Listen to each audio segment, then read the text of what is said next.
In a time when football can seem quite robotic and systematic, there are still occasions when it can excite, and that time is no other than the Champions League. And that's what we've got this week. So 4 matches, quarterfinals, opening games are on Tuesday, and up first we have Bayern Munich versus Inter Milan. So these two teams met in the Champions League final 2010, with Inter winning. Overall, these 3 of them have met on 8 occasions, with Bayern winning 5 to Inter's 3, and they met in Champions League group stages a few years ago, with Bayern winning both matches 2-0. Let's be honest, it's not the most exciting of the 4 ties. It's probably one we're not, of all the ties, if you're a neutral, it's probably the one you're least going to watch. But saying that, it is also the most difficult to call, because Bayern have got a great attack, but Inter have got a great defence. So it's got to give. I mean, unless it goes to penalties, of course. So let's see. Inter are top of their league, Bayern are top of theirs. Both are going well domestically. Inter have only conceded, is it 2 goals now in the Champions League? But you have to look at Bayern's attack and think, can Inter withstand that firepower for 120 minutes?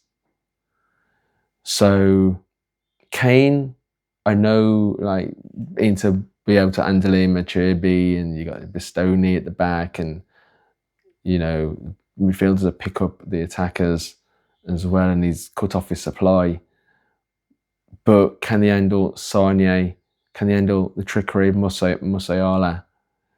And for me, the danger man and the key to the tie is Elise. They might be able to handle Kane, but can they handle Elise? I don't think I remember him at Palace, and he's just got that magic, and I can see him being the one who can help Bayern advance. And I see Bayern Munich defeating Inter Milan and advancing to the next stage.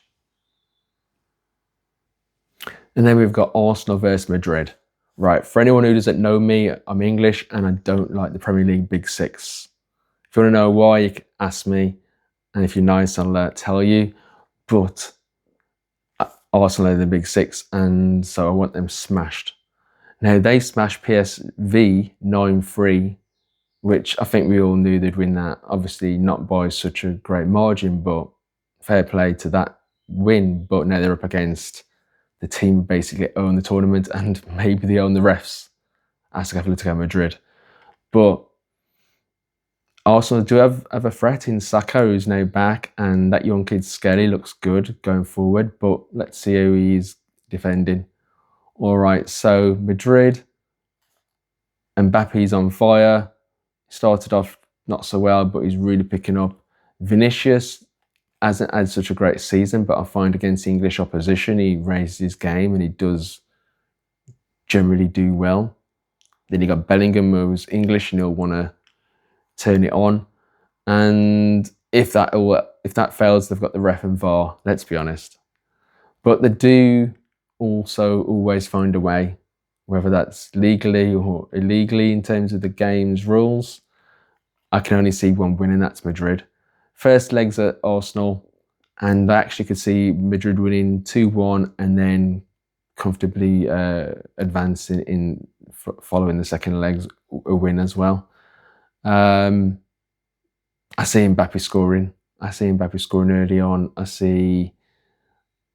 I can see a couple goals. I go for 2-1 to Madrid in that one, and I will be happy to see Arsenal out and Arteta moaning about maybe the wind or the ball or whatever it is.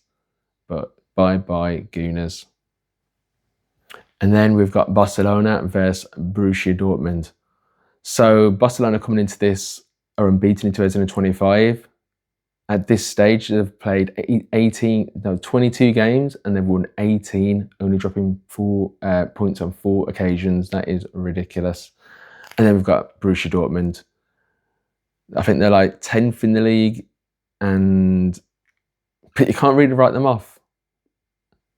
Not long back, they was in the Champions League final last year How did they get there? Fuck knows, but they did it. So they've got a good quality player in Girassi.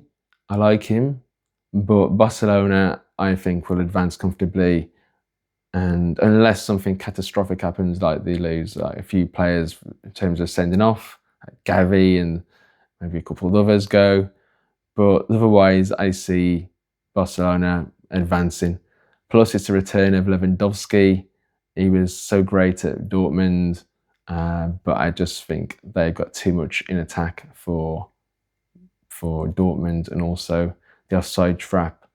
I think it's just going to be Bossa who will boss the game. Rafinha, Lewandowski, Yamal, too much, and Flick knows Dortmund, and I can only see one winner, and that is Barca. So first leg is it first leg at Barcelona? Yeah, and I think they could win that like by a couple goals margin, and then in the second leg they'll comfortably go through into the semi-finals. So that would be a good one to watch. And now we've got the one we've all been waiting for, PSG versus Aston Villa. So I think it's just going to be a great game, first of all. Now, I don't have anything against Villa. I don't like the Big Six, but they're not a part of that. Obviously, there could be there will be media hype if they beat the PSG. No doubt it from England. But I don't mind Villa. If Villa go on an advance, that's not really a problem. But I do like what PSG are doing. I am excited of the way they play. And of all the top teams in Europe that I've watched, PSG are the one for me who are exciting the most and devastating in their attack. And what I like is that the transition from the team of Galacticos and the famous front line of Neymar, Messi and Mbappe to now a more youthful and exciting attack with Dembele leading the line and doing it superbly with Bacola and Kvaratskhelia as his suppliers. And then you got Doué on the bench, who for me is one of the most exciting young talents in the game at the moment. It's going to be a good battle. What PSG can't do is underestimate Aston Villa. I mean, Liverpool probably are overall a stronger team and they're more experienced in European football. But Aston Villa have Emery as the manager, who is got great tactical nous. He's previously managed PSG, and he's probably tactically better than Slot. So yeah, Enrique should not write off Aston Villa, and I'm sure he won't. Plus, they've got everyone that the PSG fans are familiar with in Asensio, and you mean sometimes you get that feeling, don't you, with players who return to the club and that aren't the previous club, and they've got to keep an eye on him. They've got to keep an eye on him. So I think if Aston Villa start well, or rather if PSG start well like they did in the first leg v Liverpool, and there's an onslaught but they don't score early on, and then Villa score on the break, it could be PSG control the game, Martinez pulls off some super saves, say 30 minutes in, 40 minutes in, it's all PSG, and then Villa go on and get a lucky goal, whether it be off a deflection or from a set piece or whatever, and they're 1-0 up and they hold on to it, or they get a second and it's like, what the fuck has just happened? This can happen. So PSG, for me, to win this, they have to be clinical. What they did against Liverpool in the first leg is probably going to go down as the most complete performance I've seen this season in European football. It was fantastic, magnifique, and they lost. Like, what the hell happened? What happened was they wasn't clinical, and they need to do that against Villa. They have got the better players, but they do need to be clinical because Villa have got options. They have improved so much since Emery's taken over. Rashford's come to life. Marlon, I know he's not called up to the Champions League squad, but He's talented, and they've got Asensio, who is a danger. And yeah, what you don't want in this game is it going to penalties, because look, they've got two of the best shot stoppers in the game. Martinez, as we all know, is amazing because he's Argentinian and he helped win Messi the World Cup. And Italy have Donnarumma, who's great too because he helped knock out England, and then he helped knock out Liverpool. So two legends in goal for me. Both respect them, but the mind games that would be going on in that penalty shoot would be crazy. So PSG need to just go out, get an early goal, be clinical, show their technical superiority, and take control. But take control by scoring, and that will be sending them through. So if this all goes to plan, my predictions, which will be, let's see, Bayern Munich, Real Madrid, Barcelona, and Paris Saint-Germain.